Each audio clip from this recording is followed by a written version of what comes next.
Ukraine says Germany, encouraging Putin by refusing to supply weapons. This post received a score of 3,300, with an upvote ratio of 93%. Here are the top comments in response to this article. The very guiding principle of post-war German reconstruction was to shed all militarism. The country had to avoid another Franco-German war. The 2-4 Treaty is still binding, limiting the operational capacity German armed forces by relevant UN Charter.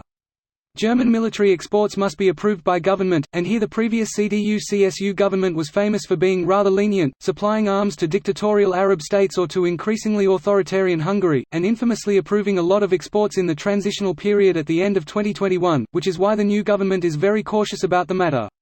Then there's the dirty side, namely the fact German and Russian elite are very cozy with each other, evidenced by Deutsche Bank's money laundering of tens of billions worth of rubles, countless Germans working in high positions in Russian state-owned companies, and that's just what has been uncovered and known, and of course, NS2 pipeline. Basic law equals Grundgesetz equals Verfassung equals Constitution. Just in case anyone was wondering. The rest is pretty much correct. Finally, a good comment shedding some light for those outside of Germany. Though one thing that is usually left out in regards to Nord Stream 2 is that this is hardly a «shady» undertaking that is only done due to corruption or whatever rhetoric is being peddled on Reddit. It's an energy project that is extremely popular among every single voter group, including the Greens.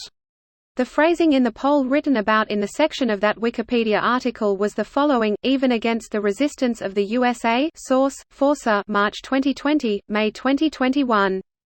A much more recent poll had neutral phrasing and finds that Green voters are the least approving 35% of putting the pipeline into operation. Overall approval is at 67%, disapproval at 24%, and undecided at 9%. Source: Civi plus Wirtschaftswoche. The 11th to the 12th of January 2022.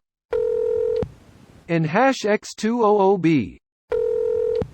I think Germany knows what it's doing here. Given their history, weapons coming from Germany would be the perfect fuel for Russians to stir up domestic support for a preemptive invasion. Honestly, I think they're helping the situation just as much by not sending weapons, even if we, them, and Ukraine all want them to. It was wildly successful as neither side has been at war with each other since WW2, where before they would war all the time. I think Germany took this approach with post-Soviet Russia. It would explain why they made themselves reliant on Russia. Oil, gas and European reliance is the centerpiece of the Russian economy. This reliance is probably one of the few things making Putin hesitate on invading Ukraine. This video was automatically created by Reddit to speech. The article and comments in this video were selected from Reddit according to their upvotes, and any paraphrasing was performed by smmry.com, without any human intervention.